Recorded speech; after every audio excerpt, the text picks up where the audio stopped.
बागवान भाइयों, नमस्कार। मैं हूं आपका साथी बागवान जीतू चौहान। आज के इस हॉर्टिकल्चरल टॉक शो में आप सभी का स्वागत है। बागवान भाइयों, आज मेरे साथ मेहमान बागवान साथी हैं मिस्टर टेक सिंह जी। आइए उनका परिचय उन्हीं के शब्दों में जानते हैं। टेक सिंह जी, आपका बहुत बहुत स्वागत है हॉर्टिकल्चरल टॉक शो में। आपका भी जी बहुत बहुत स्वागत है। जी, धन्यवाद जी। आप हमारे दर्शकों को अपना परिचय अपने शब्दों में दें तो ज्यादा अच्छा मुझे लगेगा। नमस्कार बागवान भाइयों, मेरा नाम टेक सिंह है।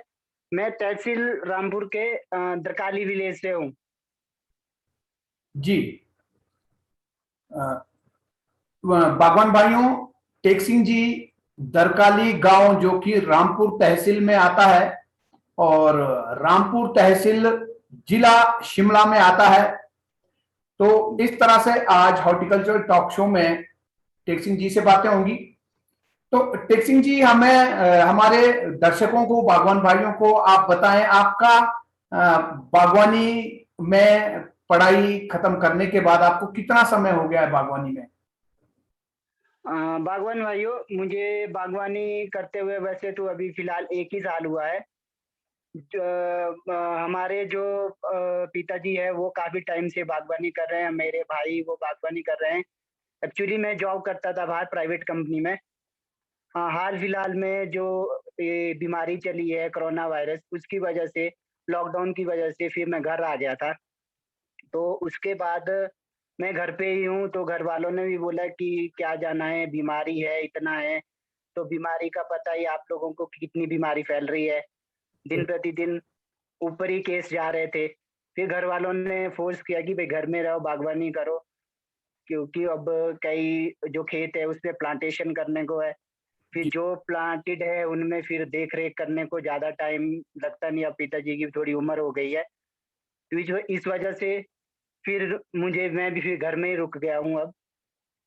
तो मैं भी अब हॉर्टिकल्चर की तरफ ध्यान दे रहा हूँ। वैसे मेरा इंटरेस्ट तो पहले से था, थोड़ा थोड़ा मैं करता रहता था। कभी सीजन में छुट्टी में आ जाता था सेब का सीड तुड़ान करने, 10-15 दिन की छुट्टी में। वैसे और बारी भी करता रहता था थोड़ा बहुत जब भी टाइम मिलता था। जी। फिर भी मैं वीडियो वगैरह देखता रहता था, नई वैरायटियाँ कैसे सेब है, कौन-कौन सी वैरायटियाँ इंडिया में आ रही है, क्या-क्या है और नया मटेरियल आ रहा है, कौन-कौन ज़्यादा अच्छा एप्पल इंडस्ट्री में कर रहे हैं। जी, तो फिर अच्छा। ये सब मैं सर्च आपकी करता रहता था नजर सोशल मीडिया सोशल पे। मीडिया के ऊपर आपकी नजर बराबर थी। हाँ जी, हाँ जी। पिछले 3-4 साल से मैं कंटिन्यू सोशल मीडिया के थ्रू देखता रहता था कि क्या नई वैरायटियाँ आ रही है, कौन ज़्यादा प्रोग्रेसिवली काम कर रहा है इस क्षेत्र में। जी, क्योंकि जैसा मैं बाहर रह रहा था चंडीगढ़ में, तो मुझे लग रहा था कि वहाँ पे बाहर से दिल्ली साइड से भी सेब आता था।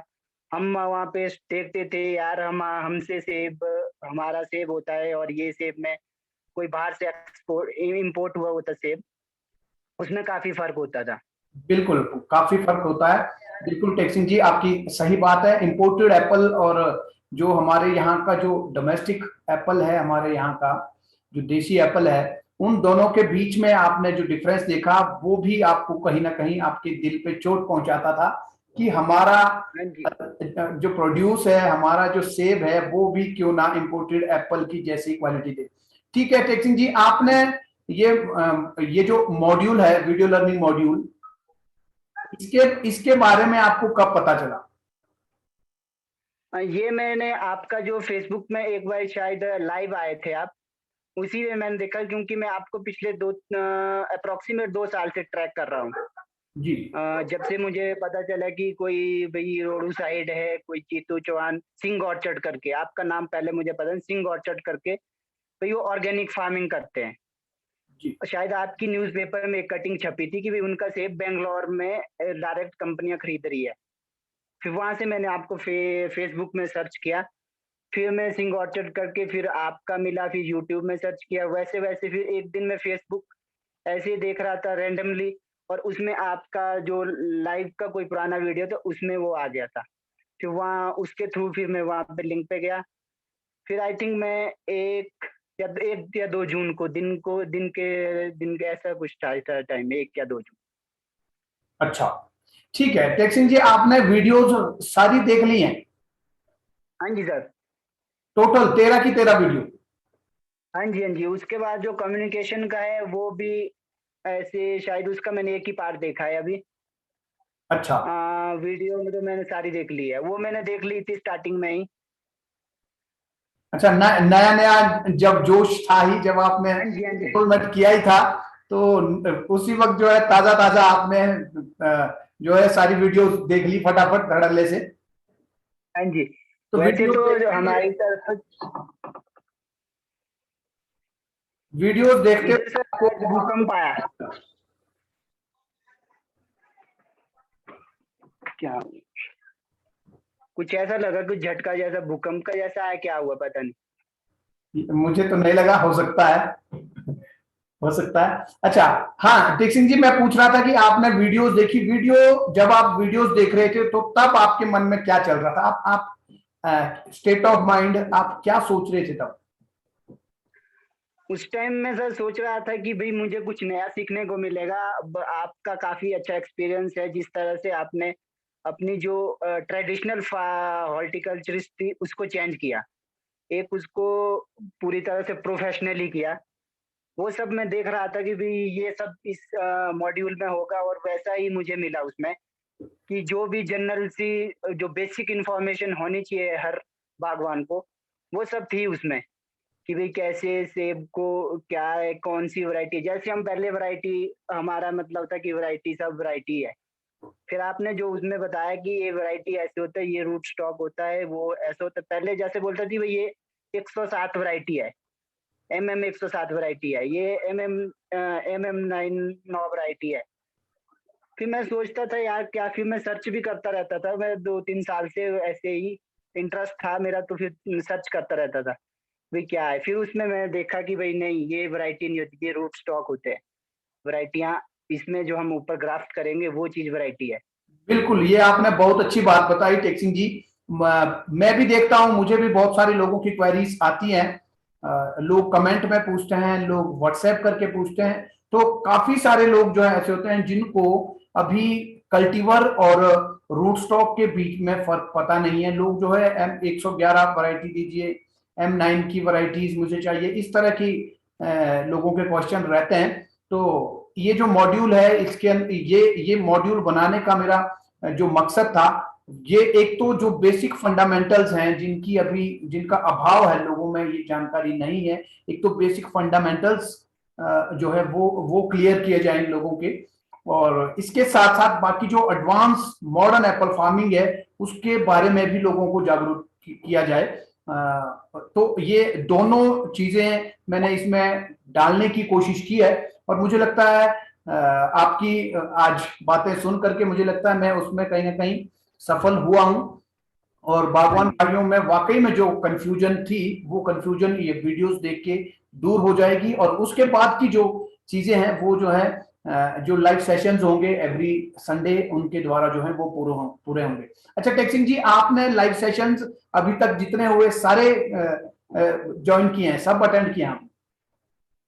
हाँ जी सर, जो एक दिन शायद वो दिन को था, क्या बोलते हैं वो, प्रूनिंग के ऊपर, समर प्रूनिंग के ऊपर, वो मैं उस दिन अटेंड नहीं किया। एक्चुअली मैं उस दिन गया था कहीं, जी तो वो फिर उस टाइम ट्रैफिक में था, फिर वो शायद मैं वो ही अटेंड नहीं कर पाया। बाकी तो ऑलमोस्ट मैं जो शाम को जितने भी सेमिनार थे वो तो मैंने सारे ही अटेंड किए। जी। वो आई थिंक दिन को था वो सेमिनार वो एप्पल प्रूनिंग हाँ, का। वो जो समर प्रूनिंग का दिन में हुआ था उसकी वीडियो भी बना करके मैंने अपलोड की है, आपने शायद देखी या नहीं देखी होगी। वो तो सर मैंने देख ली थी। अच्छा, समर प्रूनिंग की वीडियो देख ली थी? हाँ जी सर। जो आपने बाद में उसके बाद आपका शायद लाइव सेशन में बताया था कि आपने कि हॉर्टिकल्चर टॉक शो में बताया था किसी को कि भाई वो बोनस करके किसी ने शायद वो समर प्रूनिंग का ही पूछा था। जी लाइव सेशन था आई थिंक, वो समर प्रूनिंग का ही पूछा था, तो आपने बोला था कि भी उसमें मैंने ऑलरेडी पोस्ट कर दिया। जी। तो अच्छा, मैं तो वो आपने वो देख लिया, आपने मैं प्रैक्टिस भी आपने की थी। की समर प्रूनिंग? हाँ हाँ जी सर। अब हमारे सर मैक्सिमम ट्रेडिशनल वो पौधे हैं बड़े बड़े रॉयल के, तो उसमें उतना हो नहीं पाता है, जितना हो सकता है नीचे नीचे से अंदर अंदर से जहाँ तक पहुंच सकते हैं उतना तो लगभग किया ही थोड़ा थोड़ा। बाकी उसमें थोड़ा वो समर प्रूनिंग करना थोड़ा ज्यादा क्रिटिकल काम है, टफ काम है। ये जरूर है कि समर प्रूनिंग करना, पुराने जो हमारे कन्वेंशनल ऑर्चर्ड्स हैं, ट्रेडिशनल सीडलिंग ऑर्चर्ड्स हैं, उनमें जो है कोई भी काम उसमें करना हो, चाहे स्प्रे करनी हो या हाँ जी। विंटर प्रूनिंग है, चाहे समर प्रूनिंग है या हार्वेस्टिंग है, उसमें एक्स्ट्रा एनर्जी तो लगती ही है, लेकिन हमको वही जो है। है समर प्रूनिंग जरूर करनी चाहिए। ये अच्छा, आपने परसों जो लाइव सेशन था स्कैब के ऊपर, हाँ जी। आप थे उस दिन? हाँ जी। तो कुछ आप हमारे दर्शकों को कुछ बता सकते हैं इसके, उस दिन आपने क्या क्या नोट किया, आपने उस दिन क्या क्या सीखा, आप क्या समझे? जैसे कि उस दिन जैसे कि आपने उस दिन बताया था कि भाई हम स्कैब को कैसे रोक सकते हैं और उसके लिए हम क्या-क्या हमें प्रिकॉशन लेनी चाहिए। उसमें आपने बताया था कि भाई स्कैब को एक तो आपकी जो प्रूनिंग सिस्टम है, वो अच्छा होना चाहिए। दूसरा है कि आपका जो उसमें जितना ही उसमें अंदर सनलाइट आए उतना ही अच्छा है। आपके लीव्स जितने जल्दी बारिश के बाद सूख जाएँ, वो उतना ही अच्छा है। ड्रेनेज सिस्टम अच्छा होना चाहिए। जितने ही वो ज़्यादा बारिश रुकने के बाद वो पत्ते गीले रहेंगे, उससे अपना जो फंगस है स्कैब वाला वो पनप जाता है। बिल्कुल। वो सब सीखा था उसमें लाइव सेशन में हमने। और हमें क्या उसमें वो करना चाहिए, रेमेडीज़ करनी चाहिए, वो सब हमने सीखा था। जी, अच्छा, तो स्कैब स्कैब का जो स्कैब प्रॉब्लम है, ये मतलब आपके माइंड में अब क्लियर है? हाँ जी सर। मुझे लगता है अब आप स्कैब के ऊपर आप आधे घंटे का लेक्चर दे सकते हैं अब। हाँ जी, हाँ जी। वो एक्चुअली क्या, हाँ, ये मेरे एक पौधे में है स्कैब, उससे पहले मैंने आइडेंटिफ़ाई कर दिया था एक दिन। वो ऐसे ही रैंडमली चलते-चलते मैं बोला यार ये कुछ नई चीज़ दिख रही है सेब में। फिर वो दाने में भी था कुछ प्रॉब्लम और फिर मैं उसके बाद पत्तियाँ देखी थी। फिर मैं वहाँ से घर लाया था निकाल के। फिर मैं पापा से पूछा, जो मेरे बड़े भैया हैं उनसे पूछा कि भई ये ऐसी-ऐसी प्रॉब्लम है नीचे एक बगीचे में। फिर उन्होंने बोला था कि ये ऐसा-ऐसा स्कैब की प्रॉब्लम है। फिर उसके बाद मुझे भी उतना फिर पता नहीं था। फिर मैं जब आपने बताया परसों कि स्कैब का टोटल क्या है, कैसे हम उसको आइडेंटिफ़ाई करें, कैसे हम उसको रोकें, वो सब चीज़ है। जी, बहुत बढ़िया। अच्छा, तो अभी हम जो है पूरे 1 साल तक साथ रहने वाले हैं, हर इतवार को लाइव सेशंस होंगे, आने वाले इतवार को हुँ। फिर और Q&A सेशन है और साथ में एक टॉपिक भी होना है। आपको है पता क्या टॉपिक होगा? सर, अभी तो सर याद नहीं है मुझे, वो कैलेंडर तो मेरे पास है पर वो आई थिंक ने एक तो नेक्स्ट जो सेशन है वो फंजीसाइड पर है। वो आपने परसों बोला था। बिल्कुल, हाँ, इस दिन तो फ आने आने वाले इतवार को केवल Q&A सेशन होता था, लेकिन मुझे लगा कि स्कैब वाला जिस दिन हमने कवर हाँ किया जी, हाँ था जी। तो वो उस पूरा दिन नहीं हो फंजीसाइड के पाया था। क्वेश्चन बहुत आ रहे थे। हाँ जी।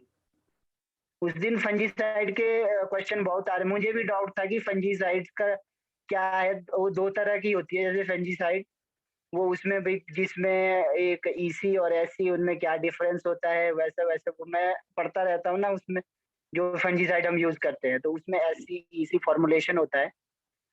तो वो सब पर भी फिर ऐसा था कि भी इसमें किसी में कोई जैसे मिनरल्स हम डालते हैं या फिर उसके लिए वो दूसरा कैल्शियम डालते हैं, तो वो कइयों में वो कंपैटिबल नहीं होते।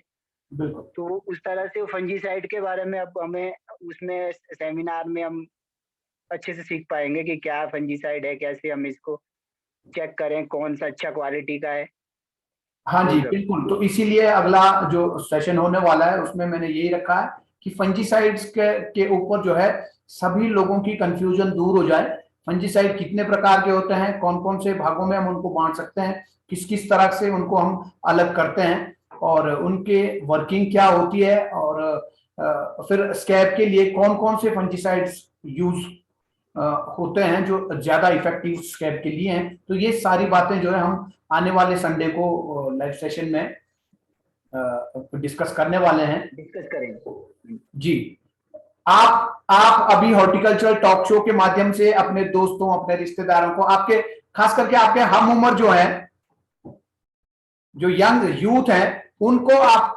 क्या देना चाहेंगे संदेश? आप कुछ उनको मैसेज देना चाहेंगे?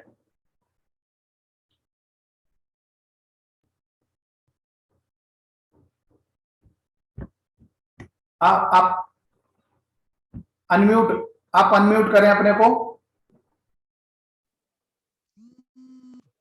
हाँ जी। हेलो जी जी। सर, कुछ बीच में आवाज की प्रॉब्लम हो गई थी। हाँ जी, तो मैं कह रहा था कि आपके जो हमउम्र यूथ, आपके दोस्त हैं, आपके रिश्तेदार, आपके क्लासमेट्स हैं, जो बागवानी क्षेत्रों से बिलोंग करते हैं, उनके लिए आप कोई मैसेज यहां से हॉर्टिकल्चरल टॉक शो के माध्यम से देना चाहते हो? सर, उनको तो मैं यही कहना चाहूंगा कि बागवानी आज की डेट में सब कर रहे हैं। अब आज मैं देख रहा हूँ कि जैसे मेरे गांव में भी है, मैक्सिमम यूथ का अब बागवानी की तरफ इंटरेक्शन बढ़ रहा है, इंटरेस्ट आ रहा है कि हमें बागवानी करनी है। पर उन्हें जो बेसिक नॉलेज है कि भाई हमें सिस्टमेटिक तरीके से कैसे बागवानी करनी है, आजकल बागवानी सब कर रहे हैं। मैं प्रूनिंग देखता हूँ, प्रूनिंग कर रहे हैं, किसी से भी प्रूनिंग करवा रहे हैं, वो काट रहा है, फिर नेक्स्ट ईयर उनकी दिक्कत आती है, भाई क्रॉप नहीं आ रही है। क्रॉप कैसे आएगी? प्रूनिंग करने वाला जब ठीक से बंदा नहीं होगा, अब वो बी में काट देगा, वो फालतू के शूट्स रख देगा, तो क्रॉप कहाँ से आएगी उसमें? जी तो वो सब चीज उनको जो नॉलेज लेनी है, तो उसके लिए कोई ना कोई आपके पास बेस होना चाहिए जिसमें आप सीख पाए कि कोई ना कोई कोर्स, जैसे हम एजुकेशन लेते हैं, उसका भी कोई एक सिस्टम बना है कि भाई ये आपका सिलेबस है, ऐसे इस तरीके से, वैसे ही इसका भी। अब हॉर्टिकल्चर की तरफ से तो ऐसा कोई इनिशिएटिव लिया नहीं जाता कभी भी कि हमें बागवानों को नई टेक्निक सिखाई जाए, जो भी है नया नया सिस्टम से कैसे काम किया जाए। अब आपने जो मॉडर्न एप्पल एप्पल फार्मिंग के ऊपर जो एक वीडियो लर्निंग कोर्स बनाया, वो एक अच्छा कोर्स है। उसके जरिए जो भी आज का यूथ है जो सीखना चाहता है, इंटरेस्टेड है, भाई कुछ सीखने के लिए, कुछ पाने के लिए कुछ खोना तो पड़ेगा। जी। आज की डेट में कोई सोचता है यार ये पैसे में वो दे रहे हैं, फ्री में तो आजकल फ्री में कोई सीखेगा तो वो इंटरेस्ट नहीं लेता, बोले यार चल कुछ नहीं है, क्या करना, देख लेंगे। जब किसी चीज के लिए वो पैसे लगाए होंगे तो बंदे को दर्द होता है, नहीं यार सीखना पड़ेगा, नहीं करना पड़ेगा, इम्प्लीमेंट करना पड़ेगा अपने ऑर्चर्ड में, जी तो वो होता है। जी। टेक सिंह जी, आप तो सोशल मीडिया के ऊपर आप लोग आपने बहुत सारी वीडियोस देखी हैं और देखते रहे होंगे, बहुत सारी वीडियोस आपने देखी। तो उन वीडियोस में अगर मान लो कोई ये कहे कि मुझे कोर्स नहीं लेना है, मैं सोशल मीडिया के माध्यम से बागवानी सीख लूंगा, यूट्यूब या फेसबुक के माध्यम से, तो आपने भी वीडियोस देखी हैं, फेसबुक पर भी, यूट्यूब पर भी बहुत सारी वीडियोस आपने देखी, वहां से आपको कोई आपने कुछ ना कुछ जानकारी हासिल की है। तो ये जो मॉडल है, यहाँ pre recorded videos 13, communicate and influence की 12 वीडियोस, और साथ में जो है 1 साल तक जो ये मेंटरशिप रहेगी एवरी संडे। तो इसमें और सोशल मीडिया की जो फ्री वीडियोस होती हैं, वो इन दोनों में आप कुछ डिफरेंस बता सकते हैं, आप कर सकते हैं इनके बीच में कोई अंतर? हाँ जी सर, एक्चुअली क्या है सर, सोशल आज की डेट में सोशल मीडिया में भी अब क्या है कि हमारा जो भी यूथ है वो सब काफी एग्रेसिवली सोशल मीडिया को यूज कर रहा है। सब नॉलेज शेयर कर रहे हैं कि भाई ये है, ऐसा है, ये नई वैरायटी मैंने लगाई है, वो सब है, ये मैं फंजीसाइड यूज कर रहा हूँ मेरे ये। उसमें क्या है, आपको एक सिस्टमेटिक नॉलेज नहीं है, स्टेप बाय स्टेप कैसे हम इम्प्रूव करें अपने क्या बोलते प्रोडक्शन को, वो स्टेप बाय स्टेप नॉलेज नहीं है उसमें। उसमें क्या है, एक टूटी फूटी नॉलेज है, नॉलेज मिल जाएगी थोड़ी इधर से, थोड़ी उधर से, थोड़ी उधर से। उसका एक जो है सीढ़ी बाय सीढ़ी स्टेप होता है, जब ऊपर चढ़ना है तो सीढ़ी में एक एक स्टेप ऊपर चढ़ना है। ऐसा तो है नहीं कि आप पहली सीढ़ी से लास्ट सीढ़ी में पैर लगा देंगे, जी तो होगा कि उसके उसका रिजल्ट क्या होगा, लास्ट में एक्सीडेंट ही होगा। अगर आप 3 सीढ़ी ऊपर पैर लगाएंगे, आप गिरेंगे या आपकी पैर में कुछ होगा, वैसा ही होगा। अब सोशल मीडिया में भी नॉलेज आ रही है, तो वो एक सिस्टमेटिक तरीके, चलो वो भी एक अच्छी कोशिश है लोगों की, जो भी कर रहा है, जो भी करते हैं। पर बट वो क्या है कि उनका भी कोई एक ऐसा इंटेंशन नहीं होती कि हमने एक स्टेप बाय स्टेप ना है, वो तो ऐसा है रैंडमली जो उन्होंने किया वो बता देंगे, वो सब है। उसमें एक आपको स्टेप बाय स्टेप नॉलेज नहीं मिलेगी। बिल्कुल। हाँ, जैसे अभी आपने बहुत बढ़िया बताया कि सिस्टमेटिक नॉलेज और सीक्वेंस नॉलेज, अरेंज नॉलेज जो है वो नहीं मिलेगा सोशल मीडिया की फ्री वीडियोस में। और साथ ही साथ जो है, जैसे अभी हमारा जब स्क्रैप के ऊपर जो टॉपिक था, तो उसमें जो है पूरा 1 घंटा तक, 1 घंटा हो गया मुझे बोलते बोलते, फिर भी चीजें उससे छूट गई। सोशल मीडिया के ऊपर 10, 15, 12 मिनट, 13 मिनट की वीडियोस होती हैं। तो अब एक टॉपिक को 10 मिनट के अंदर क्लोज नहीं किया जा सकता है। इसके लिए एक टॉपिक के लिए कम से कम 3-4 घंटे मिलने चाहिए। वैसे 1 घंटा भी हाँ जी। काफी नहीं है, अभी हमको जो 2 बार करना पड़ रहा है तो 2 घंटे लग रहे हैं। तो मुझे लगता है इसके बाद के जो भी टॉपिक्स होंगे शायद उनको जो है 2-2 बार करना पड़े, मे बी जो भी लेंथी टॉपिक्स होंगे। तो इस तरह से सोशल मीडिया की वीडियोस में जो है कम नॉलेज होती है, सीक्वेंस्ड सिस्टमैटिक नॉलेज नहीं होती है। और ये समझे कि एग्जाम में जैसे हम आंसर लिखते हैं, पॉइंट्स, मेन पॉइंट्स, तो हाँ जी। 10 मिनट में मेन पॉइंट्स मिल सकते हैं, लेकिन सही से समझाना पॉसिबल नहीं हो पाता है। आपका कोई प्रश्न हो आज टेक सिंह जी मुझसे को आज कोई एक प्रश्न आप करना चाहते हो हॉर्टिकल्चर टॉप से? अब मेरा सर एक प्रश्न तो ये है कि जो हमारा क्या बोलते हैं ट्रेडिशनल प्लांटेशन है, एक तो मुझे थोड़ी उसकी जो प्रूनिंग सिस्टम है वो थोड़ा सुधारना है। उसके लिए तो चलो जब आगे प्रूनिंग का सेशन होगा शायद उसमें होगा। दूसरे सर रूट रॉट की प्रॉब्लम है एक बगीचे में। एक्चुअली है तो वहाँ पे ज्यादा कुछ ना कोई वो इतना पानी वाला भी नहीं है, वो है तो ड्राई है थोड़ा, वहाँ पे पानी भी खड़ा नहीं होता है, ढलान वाला है थोड़ा। जी बट फिर भी वहाँ पे कुछ आधे बगीचे में रूट रॉट की प्रॉब्लम है। वहाँ पे हमारे जो पौधे ना वो लगते हैं और थोड़े बड़े होंगे 3-4 साल बाद फिर वो खत्म हो जाते हैं। वैसा ही वहाँ पे उसके साथ का जो आधा प्लांट और बगीचा है उसमें काफी बड़े बड़े प्लांट हो गए, वो तो पौधे फल देने लग गए। आई जी थिंक वो पौधे तो अब 15-15 साल के हो गए। जो आधे बगीचे में है उसमें वो प्रॉब्लम आ रही है, कंटिन्यू वहाँ पे प्लांट नहीं टिक पा रहे। जी वो ठीक ऐसा ही होता है, उसमें जड़ सड़ने लग जाती है और फिर खत्म हो जाती है। जी टेक सिंह जी, आपने जैसे कहा कि हालांकि वो सनी पोर्शन है, ज्यादा पानी वहां नहीं रुकता है, ड्रेनेज जल्दी ड्रेन हो जाता होगा, हाँ रेन जी। वाटर, लेकिन फिर भी रूट रॉट की समस्या है। एक्चुअल में क्या है, जो ये रूट रॉट का जो फंगस है। एक्चुअली सर तीन पौधे तो इसी बारी खत्म हो गए। मैंने देखा ना वो आई थिंक 4-5-6 साल के होंगे, बस इतने से हो गए थे अभी वो इतने से मोटे मोटे, और वो इस बारी सूख गए हैं। हाँ जी, इसमें होता क्या है, एक तो जैसे ये जो फंगस है, ये ये जो है ड्रॉट रेसिस्टेंट है, ये सूखे में भी अपने आप को बहुत सालों तक जो है रख सकती है डोरमेंट अवस्था में। तो इसलिए अब जब सूखे का मौसम होता है आपके ऑर्चर्ड में, जब इनफ मॉइस्चर नहीं है उस फंगस को पनपने के लिए, तो ये अपने आप को डोरमेंट स्टेज में ले जाती है और चुपचाप से दुबक के रहती है, नुकसान नहीं करेगी। लेकिन जैसे ही मॉइस्चर मिलता है जुलाई अगस्त में, जब बारिश होती है, तो बारिश के मौसम में जो है ये फिर दोबारा से अपनी संख्या को बढ़ाना शुरू करती है, एक्सप्लोड करती है। तो इसलिए बागवान भाई ये ना समझे कि मेरी जो लैंड है वो ड्रॉट कंडीशन वाली है, यहां पर सूखा रहता है, ज्यादा पानी नहीं रहता, तो यहाँ रूट रॉट नहीं होगा। रूट रॉट वहां भी होगा।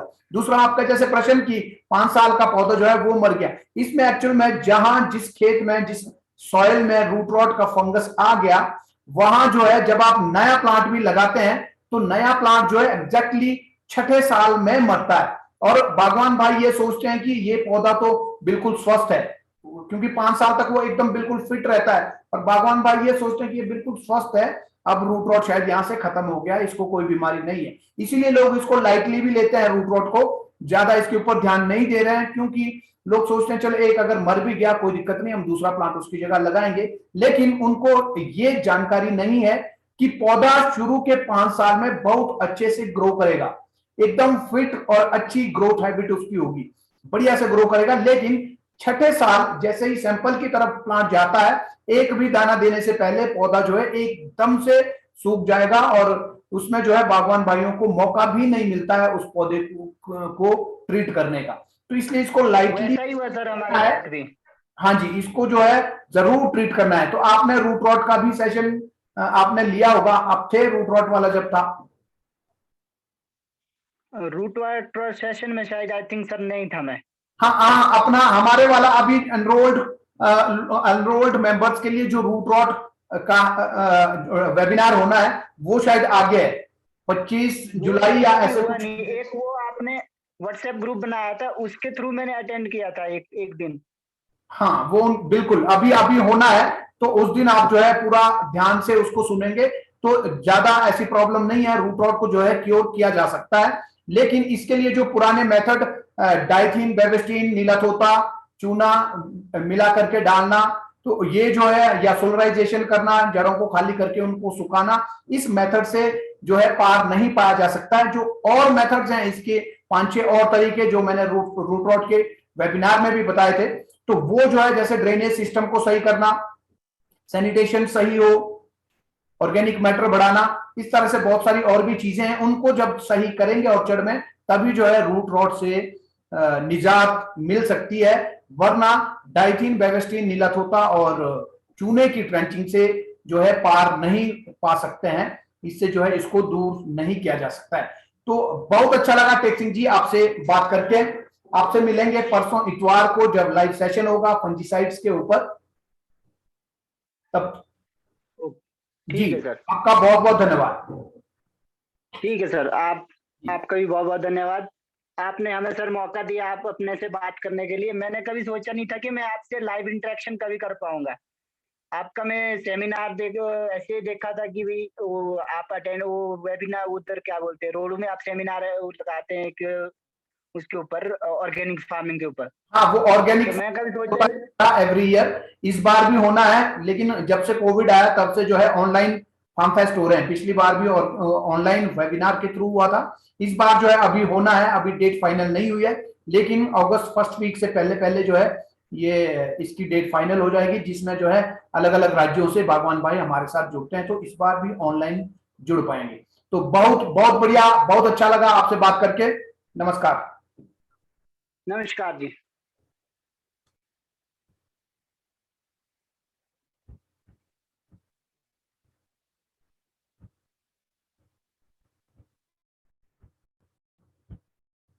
तो बागवान भाइयों, आज हॉर्टिकल्चर टॉक शो में मेरे साथ मेहमान बागवान भाई थे मिस्टर टेक सिंह जी, जो कि रामपुर तहसील के रहने वाले हैं, और बहुत अच्छा उनसे बात करके लगा, और बहुत ही बेबाक तरीके से जो है इन्होंने बात की कि किस तरह से वीडियो लर्निंग मॉड्यूल काम करता है, और किस तरह से सोशल मीडिया की जो वीडियोस होती हैं, छोटी छोटी वीडियोस, क्लिप्स कह सकते हैं, उनसे जो है जानकारी पूरी नहीं मिल पाती है। और जब से वीडियो लर्निंग मॉड्यूल से में इन्होंने एनरोलमेंट की है, तब से इनको जो है पूरे एक एक टॉपिक के ऊपर एक एक घंटे तक जो है उसके ऊपर इनको लेक्चर मिलते हैं।